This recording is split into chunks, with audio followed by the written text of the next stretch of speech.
Hi everybody, my name is Tammy. I am a creative person who loves to do this, paint and decorate. And I love inspiring you guys to do pretty things in your homes as well. And today, we are finishing up, when did we start this porch, Brian? Monday? Yesterday, yeah. Just yesterday? Mm-hmm. First coated yesterday. No, it had to been the day before because, what's today, Wednesday? We started here on Monday. Yeah. Monday. So we base coated this floor, not base coat, but gave it a first coat of paint. It was a dark, what's a dark gray kind of, wasn't it? Mm-hmm. And then we came back yesterday and gave it another hit, and then we came this morning and it took third coat to get it to cover because it was dark like this siding color.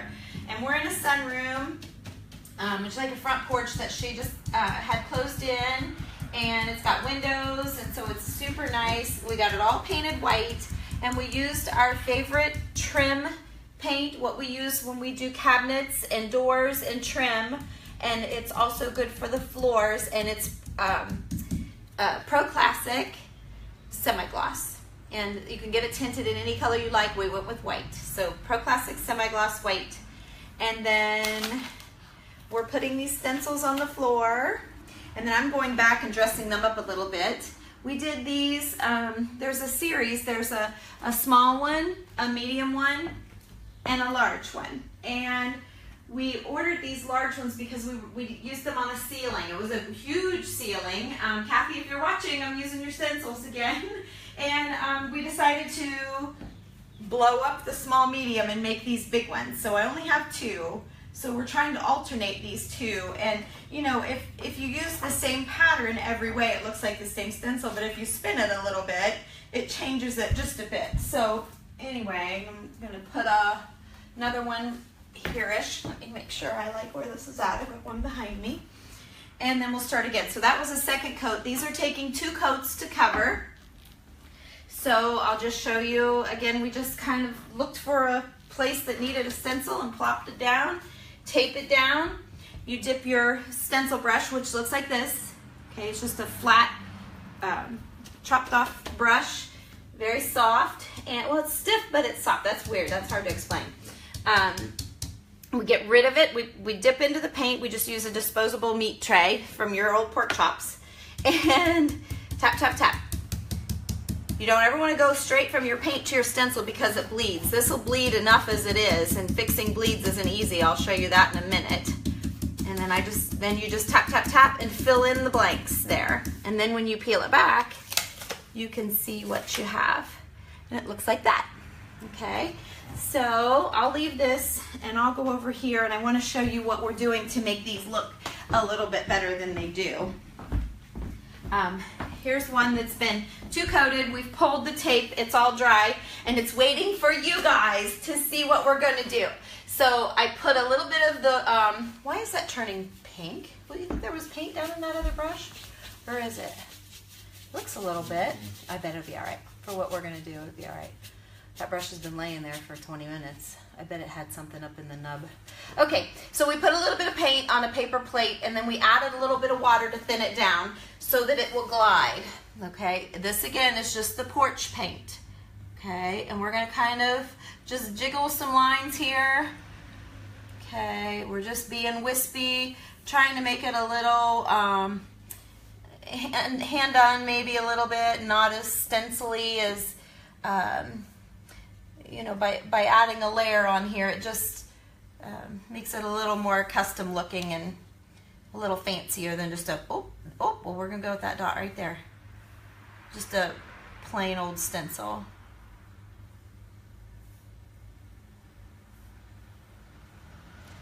A couple more dots here. That's a big one, isn't it? There. We'll add some big ones. And then you just put some dots. We're just doing dots and lines, and anything that looks leafy, I'm kind of veining. And keep in mind when you're doing your veins, you know, which way they would come out, like this. This will just give it some dots, which those weren't very good dots. Like that. And then if we stay off of these, they'll dry down and be really great. but you can see it just like this side of the stencil looks a little more detailed than this side. So it's just giving it a little something custom, a little more. And you could, oh, poo, look, I did it again. And you can see that it's so easy to do. It's really, I'm just whipping it out here like nothing. These little things, I'll just give them a dot.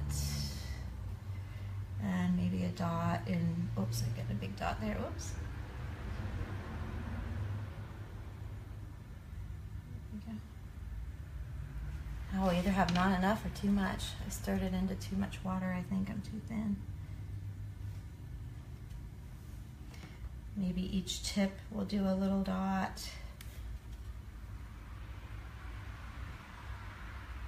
And there's just enough randomness that if you forget to do a spot, you don't know that you forgot to do it. It might bug you for the next 10 years until you get your paintbrush out and fix it, but nobody else is going to know that you did anything like me not liking that dot right there. That might be her favorite spot when she comes home. This gal is on vacation for Easter with her family. It was one of those while you were out situations, and she says, I don't care what you do, just make my sunroom look pretty. So wait till I show you what else we're doing. Somebody wants to know if you seal that. No, because we're using the same, this turquoise color is in the same Pro Classic line that the floor is. So it's a tough, it's a hard, it's the, for latex paint, it's rated the toughest drying finish. How would you explain that? I don't know how to say that. I know what I want to say, I just want to spit it out.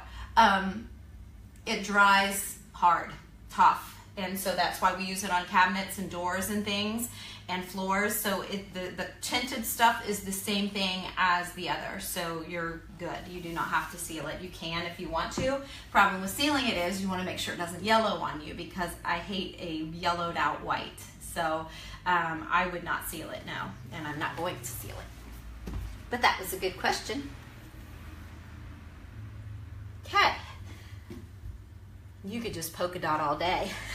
I could, couldn't I, Brian? I get carried away. Okay, and then to show you some of Brian's other hard work, we really weren't supposed to do any trim work or anything like that.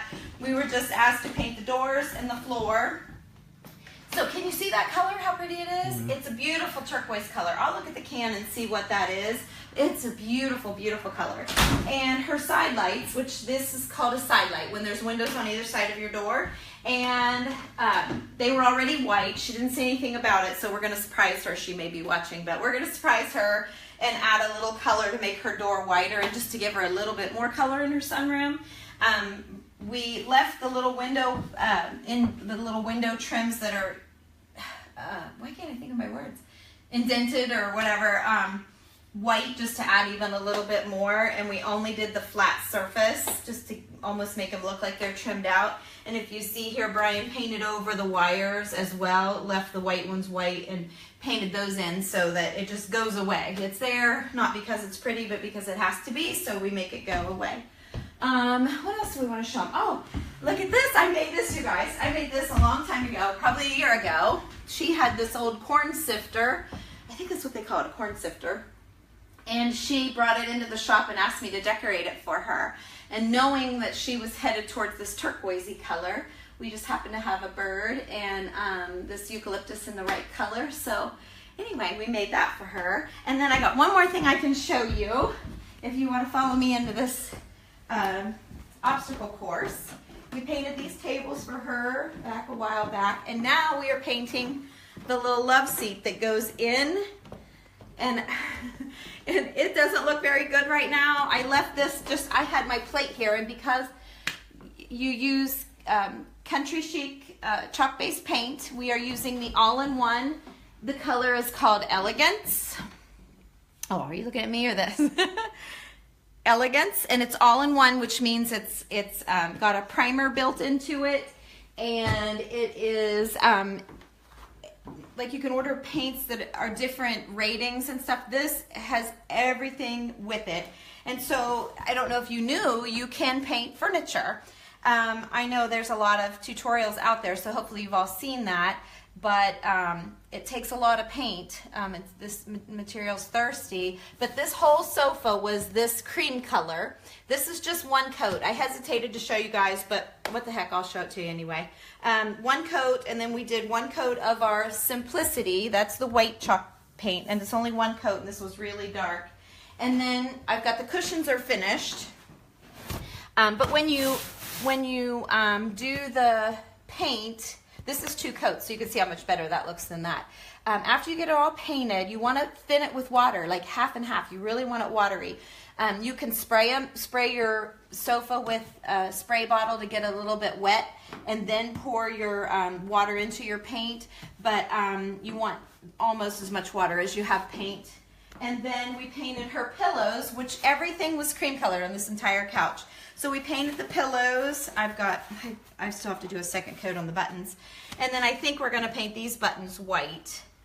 And so anyway, I took a before picture, so I'll be able to show you guys that. But this is what the sofa's gonna look like when we're done. And it's soft. I mean, look, it doesn't like crack or anything like that. It's perfectly soft. You know what I told my husband last night? It's like leather is what it feels like. Don't you think, Brian? Yeah. It kind of has a leather feel to it. This is still a little damp. But I think it would, if you think of it that way, that you're laying on a leather sofa, that's what it feels like. So this is actually just a small little love seat that she'd found from a friend that had been stained and was a mess. So she put it in the sunroom, and then when I saw it, she was like, I hate to get rid of it, but it's going to cost a lot to upholster it. So I said, well, let's just paint it. So that's what we're doing. So anyway, I will post some before and after pictures for you guys, but I just thought I'd show you all of the projects we're working on. That's all I got for you today. So I'll see you tomorrow. I'll be showing you our cabinet reveal. If you remember, we showed you where we were putting plaster with stencils to raise up, and then we're going to sand them back. They're looking awesome, but they're on another job in Zanesville, and I'm in Cambridge, so I'll have to show you that tomorrow. So have a great day. See ya. Thanks, Brian.